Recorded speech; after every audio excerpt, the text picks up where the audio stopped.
বাপের হোটেলে আর কতদিন গিলবি? তোর থেকে ছোট ছেলে মেয়েরা কাজ করে বাবা মাকে সাহায্য করছে। পাশের বাড়ির অয়নের পা ধুয়ে জল খা।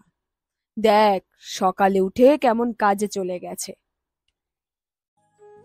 বাপের কথাগুলো এবার আর চুপচাপ হজম করতে পারে না রমেন।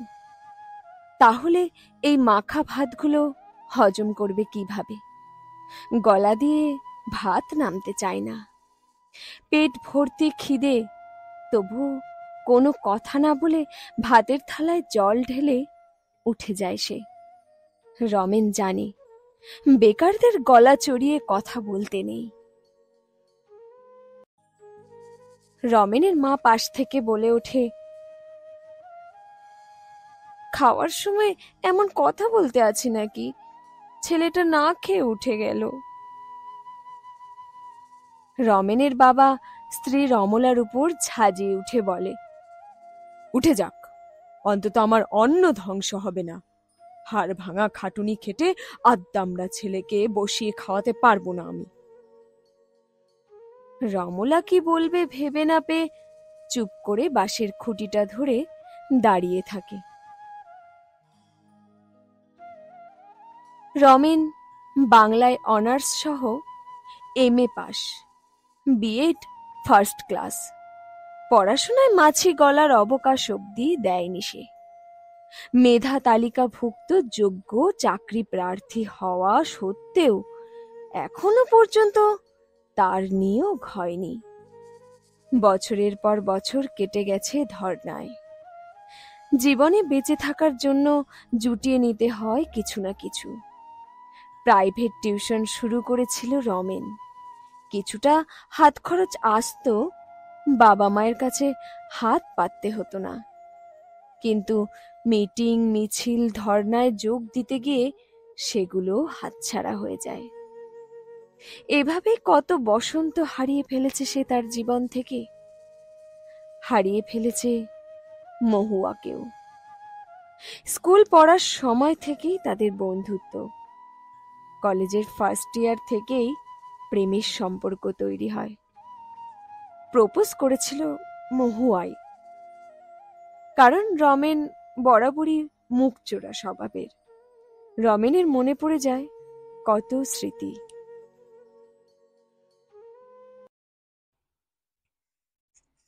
কয়েক বছর আগে মহুয়া কাঁদো কাঁদো মুখ করে বলেছিল, বাড়ি থেকে সম্বন্ধ ঠিক করে ফেলেছে, এবার কিছু অন্তত কর। রমেন মাথা নিচু করে বলেছিল, চাকরিতে নিয়োগ না হলে কিছু করার নেই, তুই বল কি করব। সরকারি চাকরির আশা এবার ছাড়, চল না দুজনে মিলে একটা স্টেশনে খাবারের দোকান দিই। তা হয় না, বাবা মা আত্মীয় পরিজনেরা কি ভাববে? বলবে এত পড়াশোনা করে শেষে কিনা খাবারের দোকান। তুই বসে থাক তোর সরকারি চাকরির আশায়, আমি চললাম, ফোন করবি না আর। তুইও বুঝলি না আমাকে, শুনে যা। না, শোনেনি মহুয়া। কতবার সুযোগ দেবে রমেনকে? প্রায় 5 বছর ধরে রমেনকে অন্য কাজের জন্য বলেই যাচ্ছিল সে। ফেসবুকের মাধ্যমেই দেখেছে মহুয়ার বিয়ে হয়ে গেছে। সে চেন্নাইতে থাকে, সুখেই আছে প্রোফাইল পিকচার দেখে বোঝে রমেন। মহুয়া সুখে থাক, ভগবানের কাছে এই প্রার্থনা করে রমেন। সে এখন বোঝে বেকারদের লজ্জা থাকতে নেই, কোনো কাজের বাজ বিচার করতে নেই, ভালোবাসতে নেই, স্বপ্ন দেখতে নেই। কি করত রমেন? এক বিবাহযোগ্য বোন ঘাড়ের উপরে, তার বিয়ে না দিয়ে নিজে কি করে বিয়ে করে? টালির ঘর দীর্ঘদিনের পুরানো, বৃষ্টি হলে জল পড়ে ঘরের মধ্যে, মেরামত করাতে হবে। বাবা মায়ের বয়স বাড়ছে, কতদিন খেটে খাওয়াবে তারা? কাজেই মহুয়াকে বারণ করেনি সে। রমেন চায়নি মহুয়ার জীবনকে এই অভাব অনটনের মধ্যে জড়িয়ে দিতে। রমেন বাড়ি থেকে বেরিয়ে নদীর ধারে এসে বসে। নদীর পাড়টা তার খুব ভালো লাগে। কত নৌকা ভেসে যায়, জেলেরা মাছ ধরে। এখন মনে হয় পড়াশোনা না শিখে ছোট থেকেই যদি ওদের মতো মাছ ধরতো, তবে খেতে বসে অমন করে বকা খেতে হতো না আজ। খাওয়ার সময় বাবার বলা কথাগুলো মনে পড়তেই মনটা খারাপ হয়ে যায় রমেনের। ভাবে প্রলয়ের মতো আত্মহত্যার পথ বেছে নেবে। রমেন বিড়বিড় করে বলে, না না, এভাবে এত সহজে পালিয়ে যাব না। কোথাও চলে যাব, লড়াই করব। প্রলয়ের সাথে পরিচয় পর্ব হয় কলকাতার ধর্ণা মঞ্চে। প্রলয় হতদরিদ্র পরিবারের ছেলে। ওর বাবা মা ছোটবেলায় মারা যাওয়ার পর বীরভূমের এক প্রত্যন্ত গ্রামে মামা বাড়িতে মানুষ হয়েছে সে। চাষের জমিতে হাড়ভাঙা খাটুনির পর নুন ফ্যান খেয়ে সাথে মামির গাল মন্দ খেয়ে বড় হয় সে। ব্যাংক থেকে ঋণ নিয়ে ম্যাথমেটিক্স অনার্স সহ এমএসসি ফার্স্ট ক্লাস ও বিএড ফার্স্ট ক্লাস পাশ করে সে।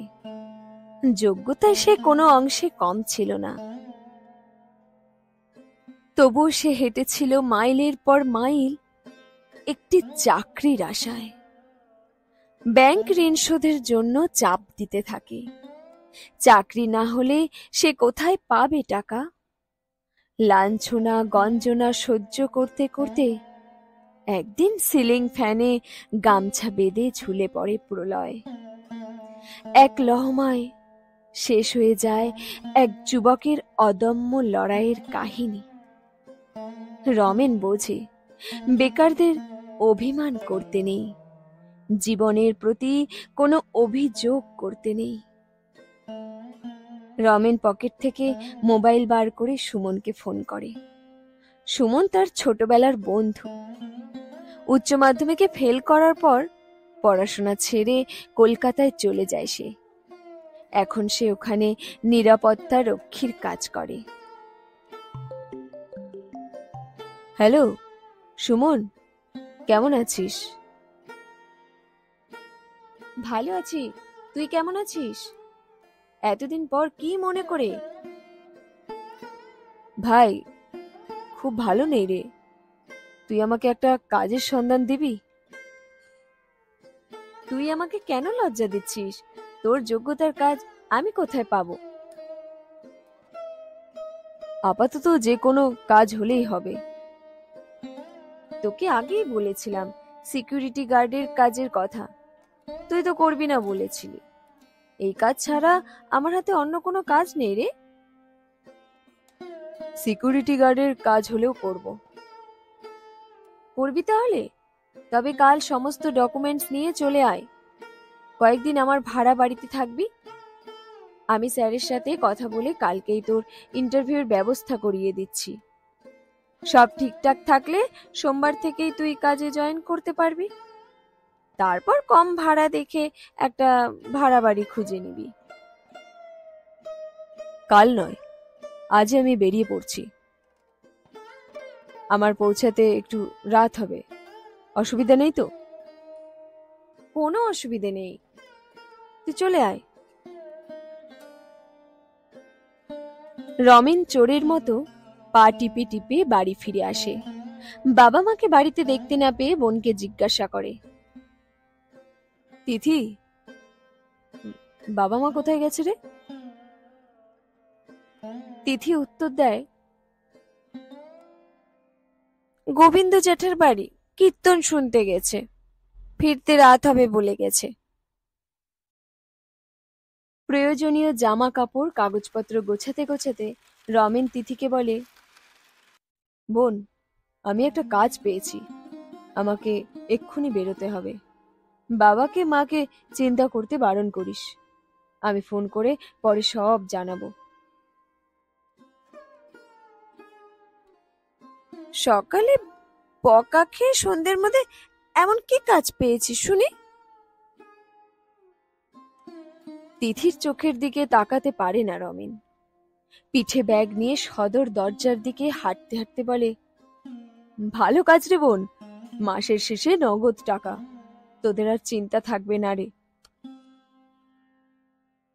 তিথি দৌড়ে গিয়ে জড়িয়ে ধরে তার দাদাকে। দুজনেরই চোখ দিয়ে নোনা জলের স্রোত বয়ে যায়। তিথির চোখ মুছিয়ে দিয়ে রমেন বলে, কাঁদিস না রে বোন, সব ঠিক হয়ে যাবে। ট্রেন ছেড়ে দিয়েছে। গন্তব্য কলকাতা।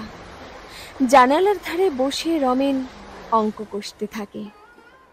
প্রথম মাসের মাইনে দিয়ে ঘরটা মেরামত করবে, মায়ের জন্য শাড়ি কিনবে। ময়লা শাড়িটা তাকে আর পরতে দেবে না। বাবার জন্য একটা জামা আর লুঙ্গি কিনে দেবে। শতছিদ্র জামাটা ফেলে দিতে বলবে। তারপর কয়েক মাসের টাকা জমিয়ে তিথির বিয়ে দেবে। তার কয়েক মাস পর বাবার ঋণ শোধ করবে। ঋণ বলতে তাকে খাইয়ে পরিয়ে বড় করার মূল্য শোধ সে চুকিয়ে দেবে। তখন এভাবে তাকে আর ভাতের থালা ফেলে উঠে যেতে হবে না। আগেও তো কতবার রমেনকে তার বাবা বকেছে, তখন এতটা খারাপ লাগেনি। আজ খাওয়া খোটা দিয়েছে, এটাতেই বড্ড বেশি আঘাত পেয়েছে সে। এভাবে না বললে হয়তো সে আরো কয়েক বছর বাবার অন্ন ধ্বংস করত। বেকারের হতাশার, বেকারের লড়াইয়ের, বেকারের রক্তের, বেকারের ঘামের কোনো মূল্য নেই। মূল্য আছে অর্থের, ধন সম্পদের। ঝড়ের বেগে ট্রেন ছুটে চলে শহরের উদ্দেশ্যে। রমেনও এবার ছুটবে বুকে পাথর নিয়ে শুধুমাত্র টাকার পিছনে।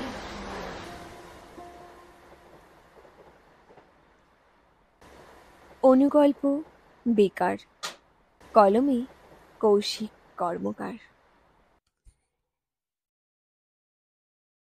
ছবি ও লেখাটি সংগৃহীত ফেসবুক পেজ থেকে। নাম স্বপ্নকুটির, এ হাউস অফ লাভ।